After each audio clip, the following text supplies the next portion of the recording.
guys, it's coming out for The Good Doctor, Season 1, Episode 2, Mount Rushmore, and I was definitely looking forward to this episode. I was really surprised by how much I actually enjoyed last week's premiere. I thought it was honestly a really promising start. No, it wasn't perfect, and sure, maybe they could have done away with some of the exposition and flashbacks and things like that, but I was definitely interested in seeing how the rest of the show would play out, and I have to say that not only did I enjoy this episode, I actually thought this was a little bit better than the first episode, and let me explain why. While I did enjoy his first episode, I will admit there was a lot of exposition, there were a lot of flashbacks, and I didn't really love a lot of the characters, and it felt very repetitive at points. This episode was a lot more, it was structured a lot better. The flashbacks were used sparingly, but they actually had a purpose here, and I really am liking where the show is going. But let's just get into this episode, because I definitely do want to talk about it. And we start off and we see Sean. He sleeps the night away on a blanket on the floor. An alarm wakes him up, and he does various exercises. His life is planned through various alarms from his phone, reminding him to shower and even brush his teeth. And again, I think this is very interesting, the way that he's literally setting alarms for the most mundane of tasks. I mean, you know, sure, I might set an alarm to wake up in the morning, but I don't think we set alarms for taking a shower and brushing our teeth. Sean's attention to detail is one of the most interesting things about his character, for sure. So he gets on the elevator, and when the other patron asks where he's going, he says the San Jose St. Bonaventure Hospital, but the man tells him he meant which floor. He proudly reveals that he's taking the bus from the ground floor. So Dr. Jared Katsu and Dr. Claire Brown are interns working with Dr. Neil Melendez, who I really don't like, honestly. And again, that's the same complaint I have with the first episode I have here. I don't really care about these characters. I think they're good. I think the actors who are playing them are good, but I just don't really care about them the way I do with Dr. Sean Murphy. And I do hope they do a good job of eventually giving us more with these characters, but right now, I'm just not really feeling it. But when the patient asks if he will ever walk again, Sean says that he's there with no chance that he will walk, but then is told that he wasn't talking about walking, and Sean says he will not be impotent either, and Melendez chastises him for being late, but he says it was the bus that was late, and he fails to convince Sean that he was wrong. And I like seeing that Melendez, you know, while he is definitely an asshole, and while he thinks he's so entitled, he actually knows he's wrong here. So they're interrupted by an emergency consult in the ER, and they look at the woman's CT scan, and Sean says it's very big, and as the other review where it could possibly be, Sean figures it out in his mind and says it's actually a malignant tumor, and she asks if it's killing her, and he quickly says yes, as Claire says not necessarily, they're actually speculating right now. So again, I like that Sean is one step ahead of them. I like the way that his mind, you know, he's doing sort of like the mind palace thing. That was one of my favorite parts of last week's episode, and it still remains to be one of my favorite parts. I thought it was just really cool. But outside the room, Jared tells Sean that he's scared her, and there was no need to be so blunt. But Sean asks why, since it is terminal, if not treated soon, and isn't that scary? You know, why should they hide this from her? Why should they be hopeful? Why shouldn't they just present the facts as is? And Jared is excited that they're finally going to dissect a real tumor, and says it's okay since this manor outside the door is different than bedside manor, and Sean says it's exciting because it will be saving a life and learning too. And he's disappointed when Melendez actually chooses Claire to be his second, and Melendez tells Sean he can do everything his surgeons hate doing, and he will handle it for them. So you can very well tell that they're not used to Sean's methods. They definitely don't enjoy what he's doing, and his, like I said, unconventional sort of techniques and the way that he, you know, presents himself when it comes to this stuff, I thought was definitely very interesting, and it's definitely one of the best parts of this episode for sure.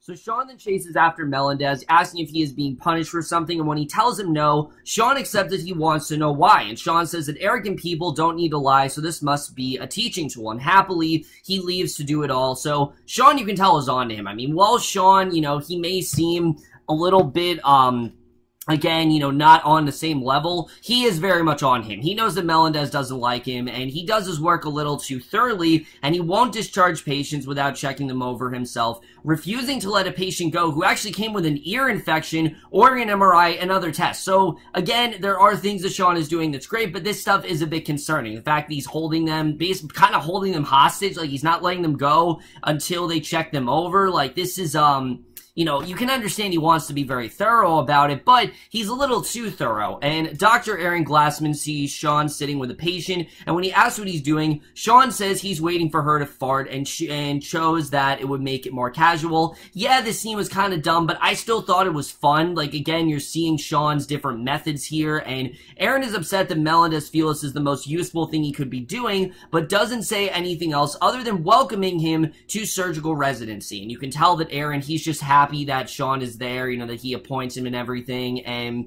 the patient insists she farted, but Sean sniffs around and he says he doesn't think so and will wait a little longer. So it was kind of a fun scene. I like the way this was played out overall, and I understood what they were really trying to do here. Again, this is all focused on like attention to detail, whatever, but Dr. Brown explains the procedure to their patient, but she asks if the surgery can be held off for a few weeks because her son is actually getting married in a couple weeks, and Claire says that recovery is fairly easy and she could be okay in a few weeks. And Claire then tells her she isn't going to die. She will be at the wedding looking beautiful, and Jerry gives Claire problems for making promises like that. And again, I really don't care about Jared and Claire's relationship. I know the show wants me to, but I really don't. But he doesn't understand how she can be so caring for patients, but he can't get her to care for him. And honestly, I just don't care. I don't, you know, I don't care that she doesn't care about him. I really don't. I just think this is here just to give them some plot line, and Claire could be getting a much better story, but the fact that she's reduced to this, I'm just really not digging. But Dr. Marcus Andrews rushed into Melendez's office. He pulls up an MRI screen and asks why the scan was done, and he has no idea about it, but since someone on his team actually ordered it, it is his fault. And Andrews says it is his job to know these things, so Melendez then asks him, since he works for him, this has to be all his fault. So Dr. Murphy's checking a young patient whose parents are actually wondering how much time this is going to cost them, since she only has a stomach ache, and Melendez runs in and speaks with Sean in the hallway. He lectures Sean on running unnecessary tests, and when the nurse smiles, he lectures her, but tells her that she is now Sean's boss and he needs to listen to her. So during break, Aaron sits with Melendez, talking about Sean is theirs to be a surgeon and not a glorified orderly, and he reminds Melendez that Sean earned every right to be there and had to get people like Melendez and their prejudices, and Aaron encourages him to teach him. And I really like the scene. I like that Aaron, you know, he's being very patient with Sean. He knows how Sean is. He's a bit different than the other doctors are, but they need to treat him as one of their own, and that's something that Melendez just doesn't seem like he's willing to do. But he says that he will teach them both at the same time that he doesn't belong there, and Aaron says this is his hospital, but Melendez says it's his team, and he can't tell him how to run that team. And I mean, sure, you know, Melendez is like the guy in charge. He's like the head honcho of all this. So I can understand why he's getting, you know, understandably angry. But this character in general, I'm really not liking at all. And it doesn't seem like he's, you know, changing at any point soon. So again, you know, Melendez, I think the actor who's playing him is really good, but his character is just really unlikable. And I do hope they do give more to this character act, because right now all he's amounting to is just sort of like the douchebag of the show. And I do hope they give him more to do, you know, as the show goes on. So Claire comes to Sean, who wants to know what the point of sarcasm is, because he feels it's just like lying, and he isn't good at lying. And Sean then flashes back to a time that he lied in order for him and his brother to have money for food. And honestly, seeing this scene, knowing his brother's gonna die, I did feel kind of lessened some of the tension here and lessened some of the focus. Because to be honest, they didn't need to say that his brother died. We know obviously his brother dying was like the reason he wanted to become a doctor. But I feel like they could have saved that. I really do. I feel like they could have saved that for other episodes. But it is what it is. And not going to complain that much because there's other things to complain about in the show. But Claire encourages Sean not to talk to Aaron, and their job is pretty much to do whatever Melendez actually asked them to do. And that's just kind of how it's gone. Melendez has ran things for a very long time now. They just are kind of subservient to him. But Sean doesn't seem like he wants to do that. You know, she's paged the OR and began the surgery on the mother who has the malignant tumor, and Sean continues to try to do tests on patients, but the nurse keeps stopping him. Every patient he sees, he's not allowed to do any tests and says he's sending a patient home. When the patient asks if he's okay, he pauses and then tells them, according to all hospital rules and guidelines, technically yes, but during surgery, Melendez is struggling with getting to the tumor as it's so massive and cannot find her aorta, and Sean's in a room looking over her tests, his tests from the little girl with the bickering parents. The nurse is suspected since she thought that they sent her home 4 hours ago, and Claire then runs in and tells Sean that Melendez needs her in the OR. He smiles and runs in. Instead of allowing him to scrub in, Melendez tells Sean to get to their lab and move along the biopsy results, so he's told to go back and wait his turn for the results. So again, really not treating Sean with respect at all, but he then remembers when him and his brother attempted to scam money from a stranger, and when the man called him a moron, his brother then threw a rock through the window and told Sean to never be afraid. So you can tell that Sean is really taking this advice to heart. He really doesn't seem to be scared, and he tells the lab technician that if she doesn't give him the results right now, he will throw a rock through her window, and she tells him it is necessary. Now, obviously, you know, we know that he actually would do that. Like, his condition, he takes things literally, and the results will actually be up in 15 minutes. So Jessica comes to see Dr. Menendez after he says that he doesn't have a problem hiring an autistic doctor. She forced him to acknowledge that he just doesn't want one working for him, and I would agree with that. And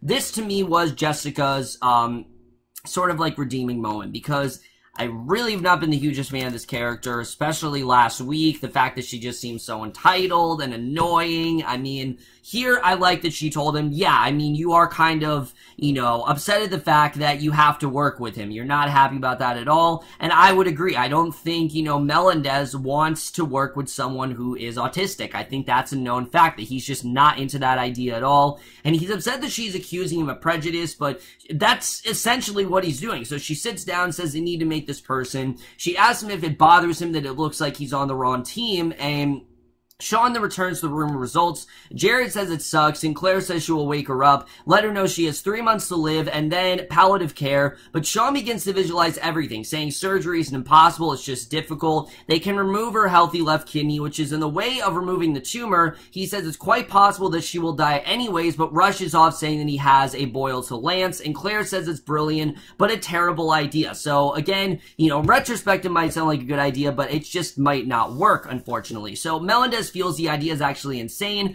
but Jared tells Claire it's all about telling the woman she will survive and be at her son's wedding. So Melendez says that she's compromised and can't stay objective now, and he says they're doing the surgery, and Jared says that he will now be his number 2. And during the procedure, Claire is commenting about them clamping the life out of a perfectly good kidney, and Melendez again isn't really pleased with her in that. So Sean then walks with Aaron Glassman, who introduced him to Trevor, the patient he actually sent home, and Trevor had come to see the president of the hospital after he believed that Sean sent him home, and even though he reviewed Trevor's chart, and with all certainty he can say he is in peak health, he still for some reason looked over it. So, you know, Trevor really is not happy here. Trevor leaves with Aaron actually teach him how to gouge people's reactions, and I like seeing that although Aaron, you know, he was one of the people that really wanted Sean, he still does see that, yeah, there are definitely imperfections in what Sean does, there are definitely concerns here and there, but unlike Melendez, he actually is being patient, he actually is being reasonable, and I definitely did like seeing that here. So Sean then brings down the little girl's blood work, asking Carly to run them. She says that those are a lot of tests and he'd get into trouble. So Melendez removes the kidney. They're able to see the tumor as Sean gets the blood work back. And Carly says everything looks to be in normal range. He says normal should be lower for her. And he figures what she has or rushes off saying thank you. So he takes the taxi to the parents' house, but panics when he reaches the door. And he's afraid to knock. Remembering his little boy, how he couldn't do that. So he begins to pound on the door. And when the father answers, he begins to blubber out medical terms that he thinks his daughter has. And when the father says for him to call in the morning, he says she may not be alive in the morning. And this whole scene I thought was really well done. He slams the door saying that he will be calling his boss in the morning. He knocks again asking if he was sarcastic and then reveals that he's weird and will continue knocking until he knows she's okay. No matter what happens, he's just not going to stop because he's so fixated on it. So they cannot wake her and there's vomit all over her bed. So obviously, she's not okay, so he goes with the parents in the car back to the hospital. He remembers running down the street and Aaron finding him and revealing his brother is in terrible condition, and he begins chest compressions and begs the father to hurry to the hospital. And once at the hospital, he continues to ride the gurney and give her compressions, and she's needing an ultrasound. So Jared takes the praise for Sean's idea about removing the kidney to remove the tumor, and Sean does the ultrasound and visualizes the organs, revealing where the problem is, and he says that she needs surgery right away. The nurse says he cannot make these kind of calls on his own. He needs to do it, you know, through Melendez or through anyone else, but he doesn't seem to care. He seems to do things the way he does them, and he says a part of her bowel is shutting down and killing her, and since this after midnight, it is tomorrow, she is no longer his boss. And Sean then calls and prepares for an OR for surgery, and in the operating room, Sean calls for her scalpel, but before he can cut her, Melendez comes in, says he is taking over. Sean asks about his other patient, and he says Jared had an excellent idea, and she will be alright, and Melendez says the surgery is basic and he can go home and get some sleep, but Dr. Andrews orders him to actually let him stay because Sean knows more about this stuff than he does, and Melendez proves he's not as good at this. So he says that he will treat him like any other resident, and Melendez says he's back on suction and congratulates him when Andrews leaves. And Claire refused to go for a drink with Jared. He suggests she could learn something from him, and she asks what. He says stealing someone else's credit and make yourself a hero was Sean's idea. Jared says she would have let him take the fall if it failed, and he dares to her tell the truth about what happened and see how she reacts, and basically claims that the only reason that, that she took, that she talked to Sean so she could, steal someone else's credit. That's basically what she tried to do. But Aaron then confronts Andrews and about his plan to screw up Sean. He tells him he's wrong about Sean and he will handle everything he throws at him. And Andrews doesn't care because if he succeeds, he is the guy who just backed him. And if he fails, Andrews will become president. And then their patient wakes up, learning that there were complications. She doesn't care how she did it. They saved her, and that is all that matters. Claire says she's going to be a beautiful mother of the groom, and Aaron then finds Sean watching the little girl and her parents. He tells Sean to go take a bow, but he doesn't understand why it matters who gets the credit. He says it matters because those who get the credit actually don't have to do scout work, and he walks in. Her parents hug him very thankfully, and Sean then returns home. He crawls on his mattress in the middle of the floor of his place and sleeps, and that is the way this episode ends. So, like I said, guys, definitely a really good episode. I still really do love where the show is going. And by far, again, the most compelling element of the show is, Sean himself. And I think Freddie Highmore is really amplifying his character's abilities and really getting us to like him as a character. And I've said it before, I think if he wasn't on this show, I don't think the character would be as good, but Highmore is just really working very well with this character, and I'm really liking what we're getting with Sean in this episode, especially when we saw how he relates, certain instances of, things he picked up in the past and applies it to his everyday life. And I found that to be very interesting. His unconventional methods, all that stuff were just really compelling, and I really am loving what they're doing with this character. Really, everyone else, though, I just don't really care about. I mean, Aaron Glassman, like I said, Richard Schiff, I do care about his character on the show, but everyone else I just don't really care about. Melendez is just a one-dimensional villain to this point. There's really not much else to him. He's just really the guy that's frustrated because things aren't going his way, and Sean's taking over everything, and he's just getting really upset about it. He just doesn't seem to have much of a character other than that. And again, I like the actor, I really do. I've seen him on Pretty Little Liars, and, I wasn't a fan of his character, but I thought Nicholas Gonzalez, I've always liked him as an actor of what I've seen of him. He definitely is really great. The character who's really frustrating right now is Claire, because while I think she could be a really great character, unfortunately, she's reduced to this really dumb story with Jared, and I don't give a shit about their relationship. I really don't. I don't care that Jared's trying to win her over. I don't care about the fact that she wants nothing to do with him, and I don't get why Jared won't just take the damn hint. I mean, she keeps telling him, I don't like you, I don't want to be with you, so I don't understand why we keep having scenes with these two, and it's just really dumb. I don't care about their relationship, and I really hope the show gives Claire something more interesting to do, because, again, I think Antonia Thomas is really good as this character, and I really want to see her do more stuff, and I feel like what they're doing right now is just not really servicing her, unfortunately. So I'm not really a huge fan of her. And the other characters as well, just not really feeling it from any of these characters. I just don't really feel there's much to them besides Aaron, because, he has a familiar connection to Sean. There's really not much going on there. But I am looking forward to seeing really where all this is going to go, because there is definitely something to be said about some of these doctors. Are they actually, being nice to Sean because they want to, or is it just because they're trying to make themselves look good and they're trying to, just take one for the team? Why are they really being so nice to him? Why are they being so accepting? I think there definitely is something to say about that. but also, how far can you really go? You know, we know that I think Aaron handled it best, where, yes, he is very considerate to Sean, but he does have his concerns. I mean, there are things that Sean's doing, like checking over the information constantly and not letting, to the point where he's not even letting patients go until it's completely thorough. That is definitely a detriment to his job, and I do think could become a bit of a problem. So I'm looking forward to seeing where really all that's going. I think Andrews is a character I'm definitely interested in. I do like where Andrews is going. I like the fact that he's supportive of Sean, and Melendez clearly doesn't like that.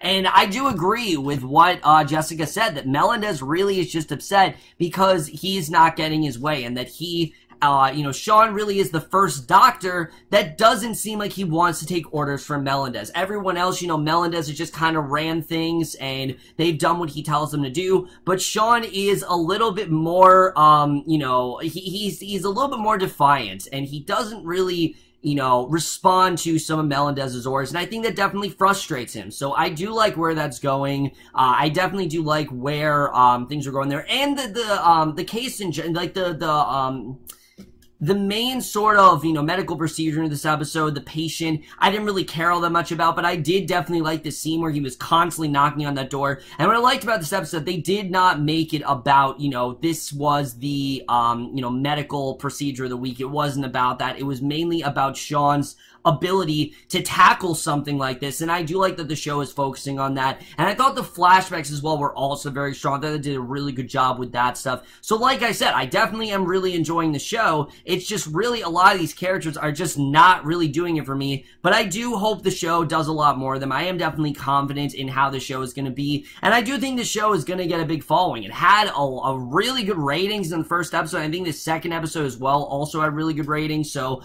I really am liking the show so far, despite the fact that some of these characters just really are not working for me. But overall, guys, like I said, I definitely did enjoy this episode. I am going to give The Good Doctor Season 1, Episode 2, Mount Rushmore, a B. So overall, guys, with this episode of The Good Doctor, let us guys thought this episode overall. Left your thoughts on it. Are you liking the show so far? Are you not liking it? But that's my review. Hope you guys enjoy. I'll see you guys in my next video, which, guys, stay tuned, because throughout the week, I know I said this in my last video, but Adam Haskell and I will be collabing on all of the Child's Play films, so definitely look forward to that. We should be able to get the first Child's Play review up today, and I'm assuming Child's Play 2 will be up tomorrow. Don't quote me on that, but I really am hoping we're able to do that, because I want to watch Cole and Chucky as soon as possible. But like I said, we'll be reviewing all those films. But that's it for this video. Hope you guys enjoy. I'll see you guys in my next video, and we'll see you guys for that. Okay, bye.